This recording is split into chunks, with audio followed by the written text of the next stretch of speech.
Sekitar 2500 tahun yang lalu, ada orang yang nanya kayak gini. Emangnya apa sih yang bisa didapetin dari meditasi?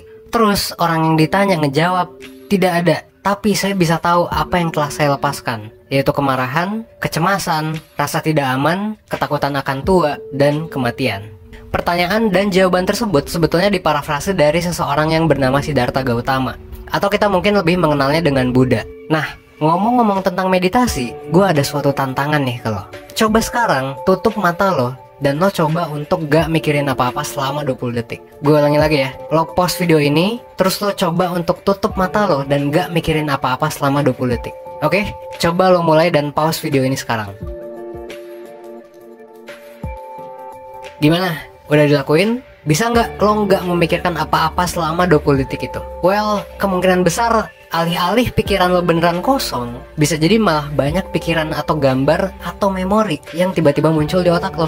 Nah, sekarang kita coba lagi nih hal yang tadi udah lo lakuin, tapi beda kalau sekarang. Kalau tadi lo disuruh untuk gak mikirin apa-apa, sekarang abis lo tutup mata, lo harus coba perhatiin banget hal-hal yang lo pikirin. Apapun hal yang muncul di otak lo, entah itu memori, masa lalu lo, pengalaman lo tadi siang, dan lain sebagainya. Intinya apapun itu, coba lo perhatiin. Perhatiin apa aja pikiran yang muncul di otak lo, dan kali ini lakukan dalam waktu 30 detik. Siap?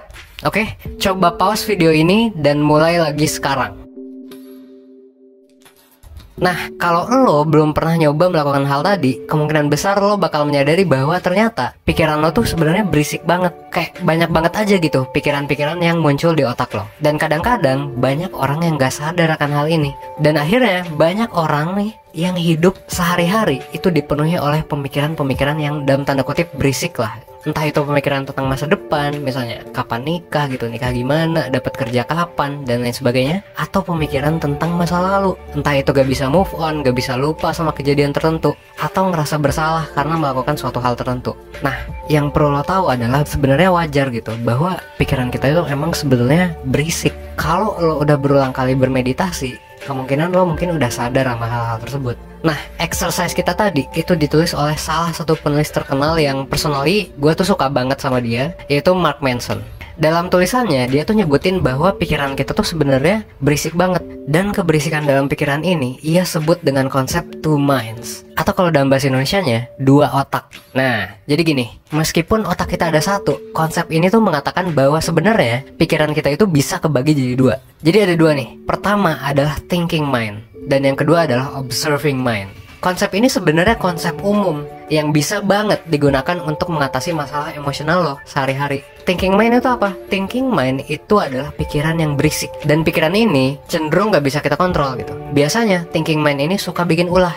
Kenapa? Karena suka tiba-tiba muncul aja di otak. Dan ini bikin otak kita jadi banyak berpikir, jadi berisik lah gitu. Simpelnya, thinking mind ini adalah hal yang menyebabkan lo gak bisa tidur malam-malam karena overthinking. Kenapa? Ya karena kemunculan pemikirannya itu nggak bisa kita kontrol. Bisa jadi selalu muncul terus di pikiran kita tentang apapun itu.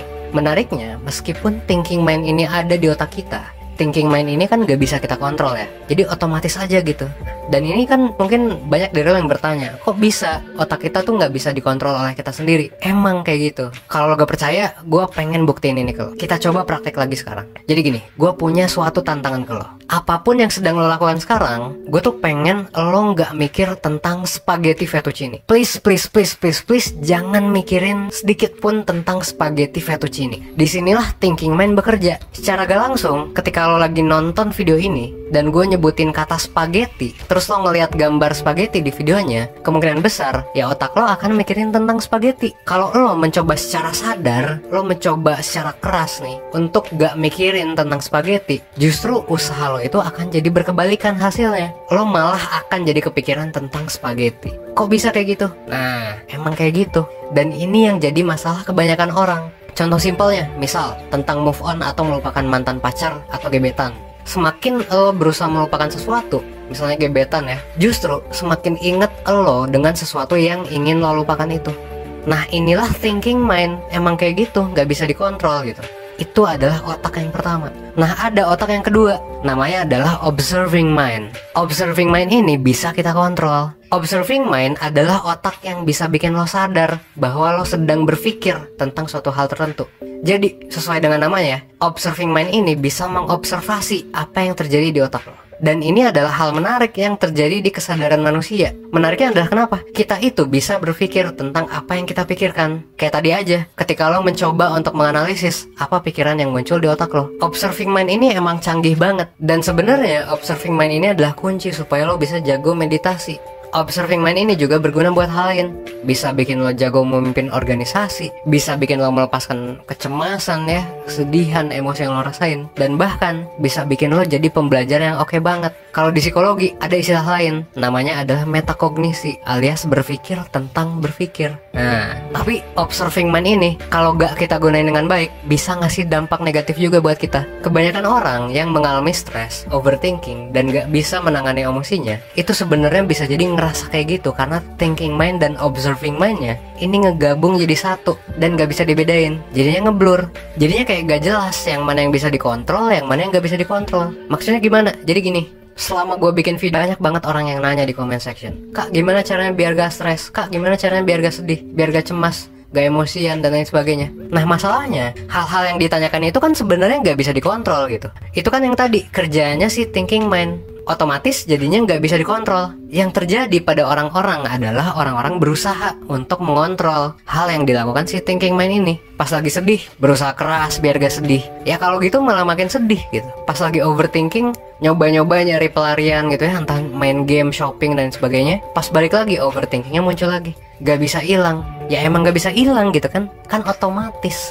Ini emang terjadi bukan karena kehendak lo gitu. Dan emang lo gak bisa ngontrol itu. Emang otomatis aja. Nah inilah yang perlu kita pelajari. Gimana caranya ngelakuin meditasi supaya lo bisa ngobservasi nih hal yang terjadi di otak lo. Dan lo akhirnya bisa ngebedain sesuatu yang otomatis nih, yang emang gak bisa dikontrol, dan ngebedain hal yang bisa kita kontrol. Nah dan yang gak bisa kita kontrol itu emang harus kita terima gitu. Harus kita acknowledge. Jadi sedih, takut, cemas, marah itu kan nggak bisa kita kontrol ya. Jadi ya udah harusnya di acknowledge aja, diobservasi aja, lalu diterima.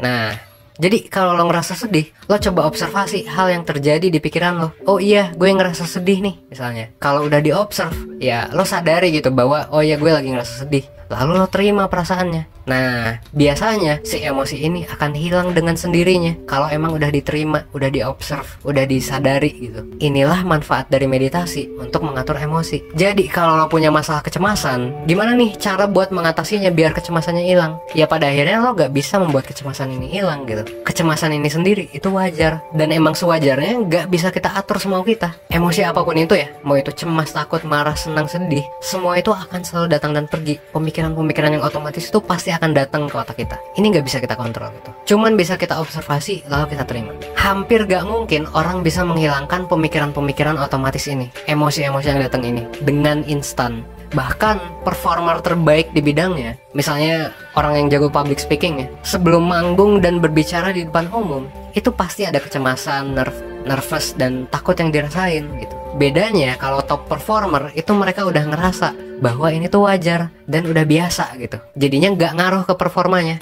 Stress levelnya tetap sama kok. Fenomena yang terjadi di otaknya itu sama. Keringet dinginnya juga sama. Cuma perspektifnya aja yang beda, dan observing mind-nya aja yang lebih jago gitu. Jadi ketika lo merasakan sebuah emosi yang lo gak pengen rasain, please jangan pernah coba untuk dideny. Jangan pernah coba untuk dilawan, apalagi dicoba untuk dihilangkan. Pasti bakal sulit banget. Mendingan lo coba observasi aja, diobserv aja dan diterima. Terus ya udah, gak usah diapa-apain.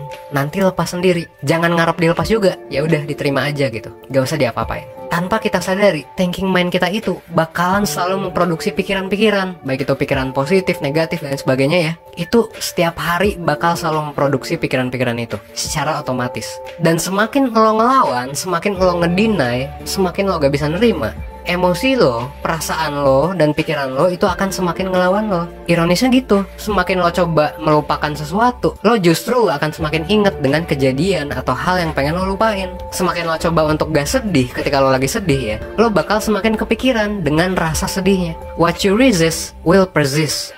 Nah, meditasi ini juga mengajarkan kita sebuah hal yang bernama mindfulness, yang artinya adalah gimana caranya supaya kita bisa sadar secara utuh, live in the present, gak mikirin masa lalu atau masa depan. Ya udah, enjoy the moment aja, enjoy aja gitu. Aware akan hal yang terjadi di sekeliling kita, aware juga hal yang terjadi di tubuh kita, dan aware juga hal yang terjadi di pikiran kita. Dan mindfulness ini emang sekarang mungkin lagi booming ya, tapi manfaatnya itu udah banyak banget diteliti sejak dulu. Penelitian menunjukkan bahwa mereka yang meditasi dan mindful di kesehariannya itu bakal lebih tenang, itu bakal lebih oke gitu dalam menjalani hidupnya. Dan ini udah banyak banget. Lo bisa coba searching aja di Google tentang manfaat mindfulness. Wah, udah banyak banget pokoknya. Dan mindfulness juga secara umum ya bakal bikin kita lebih sehat secara fisik maupun secara mental gitu. Makanya jangan heran kalau banyak orang di dunia yang meditasi setiap harinya. Bahkan orang terhebat sekalipun, kayak misalnya Michael Jordan ya, Angelina Jolie dan lain sebagainya, itu ngelakuin juga. Di sesi online mentoring pun, ketika gue jadi mentornya, gue pasti akan selalu ngebawa meditasi dan mindfulness ini sebagai salah satu tugas untuk mentinya lakuin. Kenapa? Sesimpel karena kita semua itu sebetulnya butuh untuk berada di sini, here and now gitu, sadar akan keadaan saat ini dan melepaskan emosi-emosi yang ada di masa lalu ataupun masa depan. Jadi mindfulness gitu ya. Lo bisa cobain ini sendiri dan lo bisa menemukan manfaatnya juga.